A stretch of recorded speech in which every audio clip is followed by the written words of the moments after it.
नमस्कार, यहाँलाई मेरो युट्युब च्यानलमा हार्दिक स्वागत छ। मित्रहरू, आज म यस भिडियो मार्फत कक्षा 1 देखि 3 सम्मका विद्यार्थीहरूले प्रथम त्रैमासिक अवधिभरमा प्राप्त गरेको अङ्क र प्रत्येक विषयमा के कति सिकाउपलब्धि सङ्ख्या इङ्ग्लिसमा इन्ट्री गर्ने भन्ने सम्बन्धमा आजको यस भिडियोमा सजिलो तरिकाले म देखाउन गइरहेको छु। भिडियो अति नै उपयोगी हुनेछ, त्यसैले स्किप नगरी अन्त्यसम्म हेर्नुहोला। मित्रहरू, इङ्ग्लिसमा कक्षा 1 देखि 3 सम्मका सम्पूर्ण विषयको सिकाइ उपलब्धि सङ्ख्या र प्राप्ताङ्क इन्ट्री गर्नुभन्दा अगाडि उपलब्धि कसरी मापन गरिन्छ भन्ने कुरा म यहाँहरूलाई जानकारी दिन चाहन्छु। विद्यार्थीहरूले प्रत्येक सिकाइ उपलब्धिमा 1 देखि 4 अङ्कसम्म प्राप्त गर्न सक्छन्। एक कस्तो अवस्थामा भन्दाखेरि सबैजसो सिकाइ उपलब्धिका लागि सुधारात्मक सिकाइ आवश्यक भएको अवस्थामा 1 अङ्क र आंशिक रूपमा हासिल गरेको तर सुधारात्मक सिकाइ आवश्यक भएकोमा 2 अङ्क, त्यस्तै मुख्य उपलब्धि धेरैजसो हासिल गरेको र सुधारात्मक सिकाइ आवश्यक भएको खण्डमा 3 अङ्क र मुख्य सिकाइ उपलब्धि हासिल गरेको साथै माथिल्लो स्तरको उपलब्धि हासिल गरेको भए 1 सिकाइ उपलब्धि बापत बढीमा 4 अङ्कसम्म यसरी प्रदान गर्न सकिन्छ। अब यो कसरी भने कक्षा 1 को गणित विषयमा म र मेरो परिवार भन्ने पाठमा 4 वटा सिकाइ उपलब्धि सङ्ख्याहरू छन्। यो 4 वटा सिकाइ उपलब्धि सङ्ख्याले अधिकतम 16 अङ्कसम्म विद्यार्थीले प्राप्त गर्न सक्छन्। अब हामी अलिकति पाठ्यक्रमलाई पनि बुझौँ। जस्तो पाठ्यक्रममा उल्लेख भएअनुसार यो विद्यार्थीको पोर्टफोलियो मैले यहाँलाई देखाइरहेको छु। जस्तो कक्षा 1 को गणित विषयको म र मेरो परिवार भन्ने पाठ, जुन अनुमानित कार्यघण्टा 25 राखिएको छ। 25 घण्टासम्म लगाएर यो पाठ हामीले विद्यार्थीलाई सिकाइसक्नु पर्नेछ।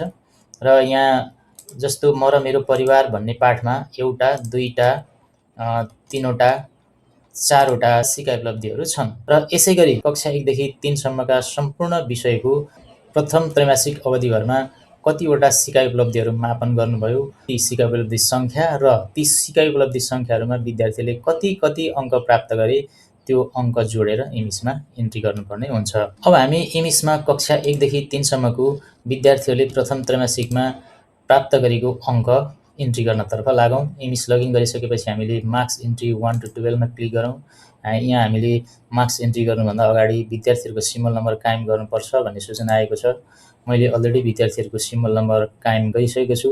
सिम्बल नम्बर कायम गर्ने सम्बन्धमा यसभन्दा अगाडि अपलोड गरेको भिडियोमा पनि मैले यहाँहरूलाई बताएको छु, त्यहाँ गएर हेर्न सक्नुहुनेछ। अब यहाँ गएर इयर 2083 छानौँ, कक्षा 1 छानौँ, ट्रममा हामीले फर्स्ट टर्म छानेर लोड गरौँ। अब यहाँ विद्यार्थीहरूको लिस्ट देखिन्छ र विषयहरू पनि यहाँ देखिन्छ। हामीले प्रत्येक विषयमा क्लिक गरेर प्रत्येक विषयमा यहाँले कतिवटा सिकाइ उपलब्धि सङ्ख्या अध्यापन गराउनुभयो, मापन गराउनुभयो, त्यो हामीले यहाँबाट लगाउनु पर्ने हुन्छ। अब आउने स्टेपमा म यहाँहरूलाई कक्षा 1 देखि 3 सम्मका सम्पूर्ण विषयहरूको थिमहरू र प्रत्येक थिममा कति सिकाइ उपलब्धि सङ्ख्याहरू छन् भन्ने बारेमा जानकारी दिन गइरहेको छु। र यो अगाडि आउने स्टेप नछुटाउनु होला, यो अति नै महत्त्वपूर्ण हुनेछ। जस्तो कक्षा 1 को नेपाली विषयमा जम्मा 11 वटा थिमहरू छन् र यी प्रत्येक थिमहरूमा यसरी सिकाइ उपलब्धि सङ्ख्याहरू छन्। यहाँहरूले प्रथम त्रैमासिक अवधिभरमा कति थिमहरू अध्यापन गराउनुभयो र कति सिकाइ उपलब्धि सङ्ख्याहरू मापन गर्नुभयो, ती सिकाइ उपलब्धि मापन गर्दा विद्यार्थीले कति अङ्क प्राप्त गरे त्यो अङ्क यहाँहरूले इङ्ग्लिसमा इन्ट्री गर्नुपर्ने हुन्छ। जस्तो कक्षा 1 को नेपाली विषयमा यहाँहरूले 40 वटा सिकाइ उपलब्धि सङ्ख्याहरू अध्यापन गराउनुभयो, मापन गर्नुभयो भने त्यसको पूर्णाङ्क 160 हुन्छ। 40 लाई हामीले प्रत्येक सिकाइ उपलब्धिको अधिकतम अङ्क 4 हुने भएकोले 4 ले गुणा गर्दा 160 भएको। हामीले यसरी एक ठाउँ सिकाइ उपलब्धि सङ्ख्या इन्ट्री गर्दा सम्पूर्ण विद्यार्थीहरूको ठाउँमा यो सिकाइ उपलब्धि सङ्ख्या सरेर जान्छ र 160 पूर्णाङ्कमा विद्यार्थीले कति अङ्क प्राप्त गर्यो त्यो प्राप्ताङ्क हामीले इन्ट्री गर्नुपर्ने हुन्छ र यसै गरी सम्पूर्ण विद्यार्थीहरूले प्राप्त गरेको अङ्क इन्ट्री गरेर हामीले अन्त्यमा सेभ गर्नुपर्ने हुन्छ। अब त्यस्तै अङ्ग्रेजी विषयमा जम्मा 11 वटा थिमहरू छन् र प्रत्येक थिमहरूमा यस्ता सिकाइ उपलब्धि सङ्ख्याहरू छन्। यहाँहरूले प्रथम त्रैमासिक अवधिभरमा कति थिमहरू अध्यापन गराउनुभयो, कति मापन गर्नुभयो र विद्यार्थीले कति अङ्क प्राप्त गरे त्यो अङ्क जोडेर इङ्ग्लिसमा इन्ट्री गर्नुपर्ने हुन्छ। जस्तो यहाँहरूले प्रथम त्रैमासिक अवधिभरमा कक्षा 1 को अङ्ग्रेजी विषयमा 25 वटा थिमहरू अध्यापन गराउनु भयो भने पूर्णाङ्क 100 हुन्छ। 100 मा विद्यार्थीहरूले कति अङ्क प्राप्त गरे, सबै विद्यार्थीले प्राप्त गरेको अङ्क इन्ट्री गरेर सेभ गर्नुपर्ने हुन्छ। त्यस्तै कक्षा 1 कै गणित विषयमा 6 वटा थिमहरू छन् र प्रत्येक थिममा यति सिकाइ उपलब्धि सङ्ख्याहरू छन्। यहाँहरूले कति अध्यापन गराउनुभयो, कति विद्यार्थीले अङ्क प्राप्त गरे त्यो जोडेर हामीले इङ्ग्लिसमा इन्ट्री गर्नुपर्ने हुन्छ। जस्तो यहाँले वास्तविक रूपमा 6वटा सिकाब्लदी सङ्ख्याहरू मापन गर्नुभयो भने त्यसको पूर्णाङ्क 24 भयो। 24 मा विद्यार्थीले प्राप्त गरेको अङ्क कति कति हो त्यो अङ्कहरू हामीले यहाँ इन्ट्री गरेर सेभ गर्नुपर्ने हुन्छ। कक्षा 1 कै सेरोफेरो विषयमा जम्मा 10वटा थिमहरू छन्। 10वटा थिमहरूमध्ये यहाँहरूले प्रथम त्रैमासिक अवधिभरमा कति अध्यापन गराउनुभयो, विद्यार्थीले कति अङ्क प्राप्त गरे त्यो जोडेर यहाँहरूले इङ्ग्लिसमा इन्ट्री गर्नुपर्ने हुन्छ। सेरोफेरो विषयमा यहाँहरूले 13वटा सिकाब्लदी सङ्ख्याहरू मापन गर्नुभयो भने पूर्णाङ्क 52 भयो। 52 मा विद्यार्थीहरूले प्राप्त गरेको अङ्क यसरी इन्ट्री गर्दै सम्पूर्ण विद्यार्थीले प्राप्त गरेको अङ्क इन्ट्री गर्दै यहाँहरूले सेभ गर्नुपर्ने हुन्छ। कक्षा 1 कै स्थानीय विषय, यो मेरो स्थानीय तहले तयार गरेको स्थानीय विषयमा जम्मा 8वटा थिमहरू छन् र 8वटा थिमहरूमा यसरी सिकाब्लदी सङ्ख्याहरू राखिएको छ। यी सिकाब्लदी सङ्ख्याहरूमा प्रथम त्रैमासिक अवधिभरमा कति मापन गरियो, विद्यार्थीले कति अङ्क प्राप्त गरे त्यो अङ्क जोडेर इङ्ग्लिसमा इन्ट्री गर्नुपर्ने हुन्छ। जस्तो स्थानीय विषयमा कक्षा 1 को स्थानीय विषयमा 12वटा सिकाब्लदी सङ्ख्याहरू मापन गरियो भने 48 भयो पूर्णाङ्क।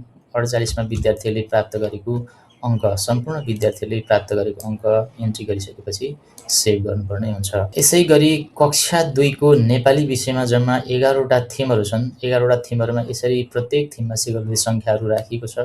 यहाँहरूले प्रथम त्रैमासिक अवधिभरमा कति सिकाब्लदी सङ्ख्या मापन गर्नुभयो, विद्यार्थीहरूले कति अङ्क प्राप्त गरे त्यो हामीले जोडेर इङ्ग्लिसमा इन्ट्री गर्नुपर्ने हुन्छ। इङ्ग्लिसमा क्लास 2 छानौँ। फर्स्ट टर्म छँदैछ, लोड बटनमा क्लिक गरौँ, नेपाली विषयमा क्लिक गरौँ। यदि यहाँहरूले प्रथम त्रैमासिक अवधिभरमा 30वटा सिकाब्लदी सङ्ख्या मापन गर्नुभयो, पूर्णाङ्क 120 भयो भने 120 मा विद्यार्थीहरूले कति कति अङ्क प्राप्त गरे, सबै विद्यार्थीले प्राप्त गरेको अङ्क इङ्ग्लिसमा इन्ट्री गरेर सेभ गर्नुपर्ने हुन्छ। त्यस्तै कक्षा 2 कै अङ्ग्रेजी विषयमा जम्मा 10वटा थिमहरू छन्। प्रत्येक थिमहरूमा यति यति सिकाब्लदी सङ्ख्याहरू राखिएका छन्। कति मापन गर्नुभयो यहाँहरूले प्रथम त्रैमासिक अवधिभरमा, विद्यार्थीले कति अङ्क प्राप्त गरे त्यो अङ्क जोडेर इङ्ग्लिसमा इन्ट्री गर्नुपर्ने हुन्छ। कक्षा 2 को अङ्ग्रेजी विषयमा यहाँहरूले 80वटा सिकाब्लदी सङ्ख्याहरू चाहिँ अध्यापन गराउनुभयो, मापन गराउनुभयो प्रथम त्रैमासिक अवधिभरमा भने जम्मा पूर्णाङ्क 320 हुन्छ। 320 मा विद्यार्थीहरूले कति अङ्क प्राप्त गरे, सबै विद्यार्थीहरूले प्राप्त गरेको अङ्क इन्ट्री गर्दै हामीले यहाँ सेभ गर्नुपर्ने हुन्छ। त्यस्तै कक्षा 2 कै गणित विषयमा जम्मा 8वटा थिमहरू छन् र प्रत्येक थिमहरूमा यसरी सिकाब्लदी सङ्ख्याहरू राखिएको छ। प्रत्येक सिकाब्लदी सङ्ख्याहरूमा विद्यार्थीहरूले प्रथम त्रैमासिक अवधिभरमा कति अङ्क प्राप्त गरे त्यो जोडेर हामीले इङ्ग्लिसमा इन्ट्री गर्नुपर्ने हुन्छ। इङ्ग्लिसमा गणित विषयमा यहाँहरूले 9वटा सिकाब्लदी सङ्ख्या मापन गर्नुभयो, अध्यापन गराउनुभयो, 36 पूर्णाङ्क भयो। 36 मा विद्यार्थीहरूले कति कति अङ्क प्राप्त गरे, सबै विद्यार्थीहरूको प्राप्ताङ्क इन्ट्री गरिसकेपछि सेभ गर्नुपर्ने हुन्छ। त्यस्तै कक्षा 2 कै सेरोफेरो विषयमा जम्मा 10वटा थिमहरू छन् र प्रत्येक थिममा यसरी सिकाब्लदी सङ्ख्याहरू राखिएको छ। प्रथम त्रैमासिक अवधिभरमा यहाँहरूले कति सिकाब्लदी सङ्ख्या मापन गर्नुभयो र विद्यार्थीले कति अङ्क प्राप्त गरे यहाँहरूले त्यो प्राप्ताङ्क जोडेर इङ्ग्लिसमा इन्ट्री गर्नुपर्ने हुन्छ। सेरोफेरोमा क्लिक गर्नुहोला र यहाँनिर नम्बर अफ लर्निङ अचिभमेन्ट भन्नेमा जस्तो यहाँहरूले 17वटा सिकाब्लदी सङ्ख्याहरू मापन गर्नुभएको थियो भने विद्यार्थीहरूले कति कति अङ्क प्राप्त गरे त्यो प्राप्ताङ्क यहाँ इन्ट्री गरेर सेभ गर्नुपर्ने हुन्छ। त्यस्तै कक्षा 2 कै स्थानीय विषयमा यहाँ कानीपोखरीको सेरोफेरो भन्ने विषयमा 8वटा थिमहरू राखिएको छ। यहाँहरूकोमा कति राखिएको छ हेर्नुहोला पाठ्यक्रममा र प्रत्येक थिममा कति कति सिकाब्लदी सङ्ख्या राखिएको छ। यहाँहरूले कति चाहिँ प्रथम त्रैमासिक अवधिभरमा अध्यापन गराउनुभयो, मापन गर्नुभयो, विद्यार्थीले कति कति अङ्क प्राप्त गरे त्यो जोडेर इङ्ग्लिसमा इन्ट्री गर्नुहोला। कानीपोखरीको सेरोफेरोमा क्लिक गरौँ। जस्तो तपाईँहरूले यहाँनिर 14वटा सिकाब्लदी सङ्ख्याहरू मापन गर्नुभयो भने विद्यार्थीहरूले कति कति अङ्क प्राप्त गरे त्यो प्राप्ताङ्क इन्ट्री गर्दै यहाँहरूले सेभ गर्नुपर्ने हुन्छ। अब कक्षा 3 को नेपाली विषयमा जम्मा 11वटा थिमहरू छन् र प्रत्येक थिमहरूमा यसरी सिकाब्लदी सङ्ख्याहरू राखिएको छ।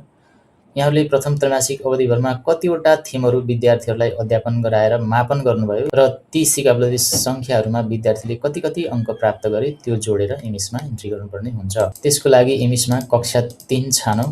फर्स्ट टर्म छँदैछ र लोड बटनमा क्लिक गरौँ, नेपाली विषयमा क्लिक गरौँ। यहाँहरूले प्रथम त्रैमासिक अवधिभरमा 35वटा सिकाब्लदी सङ्ख्या मापन गर्नुभयो, अध्यापन गराउनुभयो, पूर्णाङ्क 140 भयो भने विद्यार्थीहरूले कति कति अङ्क प्राप्त गरे इङ्ग्लिसमा इन्ट्री गरेर सेभ गर्नुपर्ने हुन्छ।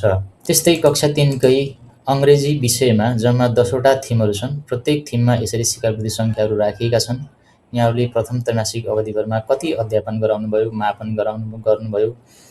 मापन गर्नुभयो र विद्यार्थीले प्रत्येक सिकावृत्ति सङ्ख्यामा कति कति अङ्क प्राप्त गरे त्यो सबै जोडेर एमइसमा इन्ट्री गर्नुपर्ने हुन्छ। एमइसमा इङ्ग्लिसमा क्लिक गरौँ। उदाहरणको लागि यहाँहरूले 65वटा सिकावृत्ति सङ्ख्या मापन गर्नुभयो, अध्यापन गराउनुभयो भने 260 हुन्छ पूर्णाङ्क। 260मा विद्यार्थीहरूले कति कति अङ्क प्राप्त गरे त्यो प्राप्ताङ्क एमइसमा चढाएर यहाँहरूले सेभ गर्नुपर्ने हुन्छ। उदाहरणको लागि मैले यहाँ एक एकजना विद्यार्थीको मात्रै इन्ट्री गर्दै सेभ गर्दैछु। यहाँहरूले सबै विद्यार्थीको मार्क्स इन्ट्री गरेर सेभ गर्नुहोला। त्यस्तै कक्षा 3कै गणित विषयमा 7वटा थिमहरू राखिएका छन् र प्रत्येक थिमहरूमा यसरी सिकावृत्ति सङ्ख्याहरू राखिएको छ।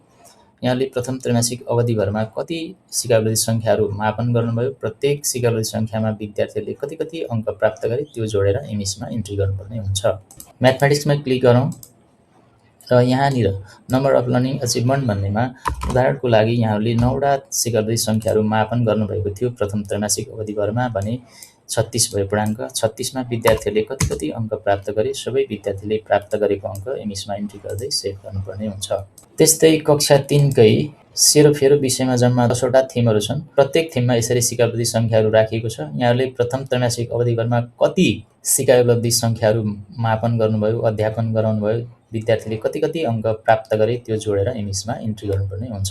एमइसमा इन्ट्री गर्नको लागि सेरोफेरोमा क्लिक गरौँ र यहाँ नम्बर अफ लर्निङ अचिभमेन्ट भनेकोमा उदाहरणको लागि यहाँले 14वटा सिकावृत्ति सङ्ख्या मापन गर्नुभएको थियो भने 56 हुन्छ पूर्णाङ्क। 56मा विद्यार्थीहरूले कति कति अङ्क प्राप्त गरे सो इन्ट्री गर्दै सबैको इन्ट्री गरेर सेभमा क्लिक गर्नुपर्ने हुन्छ।